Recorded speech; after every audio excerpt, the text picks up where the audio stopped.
নমস্কাৰ এই মুহূৰ্তত জনাইছো অসমৰ প্ৰত্যেকগৰাকী জনসাধাৰণৰ বাবে কেইবাটাও গুৰুত্বপূৰ্ণ খবৰ। আজি হৈছে 22 মে। আজিৰ দিনটোতে অসমৰ লগতে ভাৰতবৰ্ষৰ বিভিন্ন প্ৰান্তৰ পৰা কেইবাটাও গুৰুত্বপূৰ্ণ খবৰ যুগুত কৰা হৈছে। এই মুহূৰ্তত জনাইছো আজিৰ প্ৰথমটো খবৰ। আজিৰ প্ৰথমটো খবৰেই ৰাজ্যবাসীৰ বাবে এটা ডাঙৰ খবৰ। ৰাজনৈতিক প্ৰেক্ষাপটৰ এটি ডাঙৰ খবৰ। কেৱল দিল্লীয়ে নহয়, এবাৰ সমগ্ৰ দেশৰ জনতাক দিব 200 ইউনিট ফ্ৰী বিজুলী, 2 কোটি চাকৰি, লগতে দেশক দিলে 10টা গেৰেণ্টি। আৰু এই গেৰেণ্টি কাৰ আমি সবিশেষ জনাম। এই গেৰেণ্টি হৈছে দিল্লীৰ মুখ্যমন্ত্ৰী অৰবিন্দ কেজৰিৱালৰ। দিল্লীৰ মুখ্যমন্ত্ৰী অৰবিন্দ কেজৰিৱালে তিহাৰ জেলৰ পৰা ওলাই অহাৰ পিছৰে পৰা ধাৰাবাহিকভাৱে প্ৰধানমন্ত্ৰী মোদীক আক্ৰমণ কৰি আহিছে। আজি দেওবাৰ অৰ্থাৎ 12 মে তাৰিখে পুনৰবাৰ সংবাদমেল অনুষ্ঠিত কৰি প্ৰধানমন্ত্ৰীৰ নিশ্চয়তা সন্দৰ্ভত কেন্দ্ৰীয় চৰকাৰক লক্ষ্য কৰি লয়। ইয়াৰ লগে লগে কেজৰিৱালে দেশক 10টা গেৰেণ্টি দিয়ে আৰু ভাৰতীয় মিত্ৰজোঁটৰ চৰকাৰ গঠন হ'লেই এই নিশ্চয়তাসমূহ পূৰণ হ'ব বুলি তেওঁ উল্লেখ কৰে।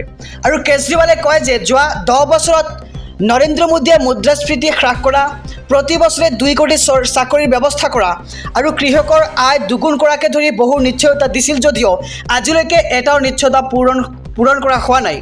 আৰু একে সময়তে দিল্লী আৰু পাঞ্জাৱৰ নিৰ্বাচনত বিনামূলীয়া বিদ্যুৎ, পানী আৰু ভাল স্কুল, চিকিৎসালয়ৰ নিশ্চয়তা দিছিলোঁ, যিটো মই পূৰণ কৰিবলৈ সক্ষম হৈছোঁ। এই মন্তব্য হৈছে দিল্লীৰ মুখ্যমন্ত্ৰী অৰবিন্দ কেজৰিৱালৰ।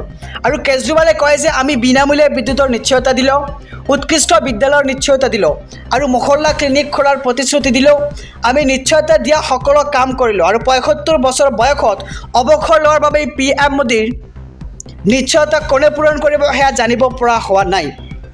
আৰু কেজৰিৱালে পূৰণ কৰিব কেজৰিৱালৰ নিশ্চয়তাসমূহ। আৰু কেজৰিৱালে দেশবাসীক দিছে 10টা গেৰেণ্টি। মুখ্যমন্ত্ৰীয়ে কয় যে ভাৰতীয় মিত্ৰজোঁটৰ চৰকাৰ গঠন হ'লে কেজৰিৱালৰ এই 10টা নিশ্চয়তা পূৰণ হ'ব বুলি মই নিশ্চয়তা দিছোঁ। আৰু এই 10টা নিশ্চয়তা নতুন ভাৰতৰ দৃষ্টিভংগী। এই সকলোবোৰ কাম দেশক শক্তিশালী কৰাৰ কাম আৰু আগন্তুক 5 বছৰত যুদ্ধৰ ভিত্তিত সম্পূৰ্ণ হ'ব। আৰু কি এই 10টা গেৰেণ্টি আমি সবিশেষ জনাই যাম আমাৰ সমুদৰ্শকক। এই 10টাৰ নিশ্চয়তা দেশক দিয়ে। প্ৰথমটো নিশ্চয়তা হৈছে বিনামূলীয়া বিদ্যুতৰ নিশ্চয়তা। ইয়াতে কোৱা হৈছে যে সমগ্ৰ দেশতে 24 ঘণ্টীয়া বিদ্যুৎ যোগান ধৰা হ'ব আৰু ক'তো বিদ্যুৎ কৰ্তন নহ'ব। সমগ্ৰ দেশৰ দৰিদ্ৰ লোকক বিনামূলীয়া বিদ্যুৎ প্ৰদান কৰিব কেজৰিৱাল চৰকাৰে।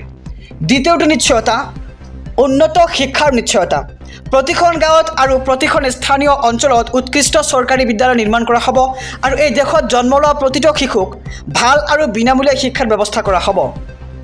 তৃতীয়টো নিশ্চয়তা উৎকৃষ্ট আৰু বিনামূলীয়া চিকিৎসাৰ ব্যৱস্থা কৰা হ'ব আৰু প্ৰতিখন গাঁও আৰু স্থানীয় অঞ্চলত মহল্লা ক্লিনিক স্থাপন কৰিব।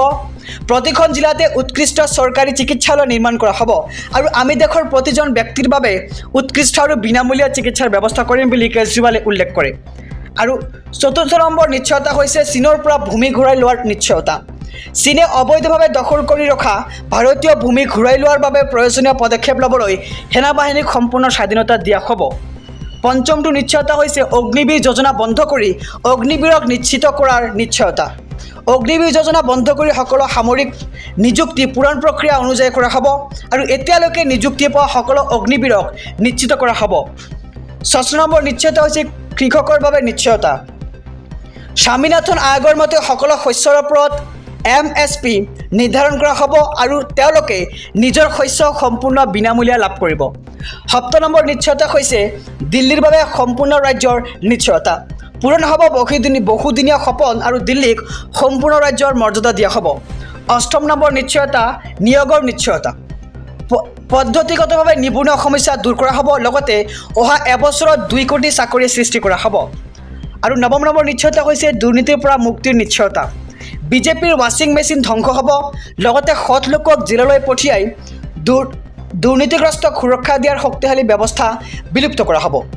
আৰু দিল্লী আৰু পাঞ্জাৱৰ দৰে দুৰ্নীতিক প্ৰকৃত অৰ্থত আক্ৰমণ কৰা হ'ব। আৰু শেষৰ যিটো নিশ্চয়তা সেইটো নিশ্চয়তা হৈছে ব্যৱসায়িক মুক্ত বাণিজ্যৰ নিশ্চয়তা। GST সৰল কৰা হ'ব আৰু আমি এনে এক ব্যৱস্থা কৰিম যাৰ দ্বাৰা ব্যৱসায়ীসকলে মুক্তভাৱে ব্যৱসায় কৰিব পাৰিব আৰু PMLAৰ পৰা উলিয়াব GST।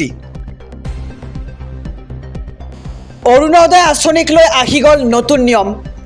অৰুণোদয় নোপোৱাকৈ কোনো লোক এতিয়াৰে পৰা নাথাকিব।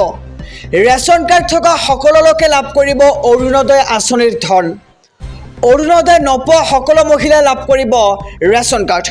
যিসকলৰ ৰেচন কাৰ্ড নাই সকলোকে ৰেচন কাৰ্ড লোৱাৰ আহ্বান জনাইছে ৰাজ্যৰ মুখ্যমন্ত্ৰী ডক্টৰ হিমন্ত বিশ্ব শৰ্মাই।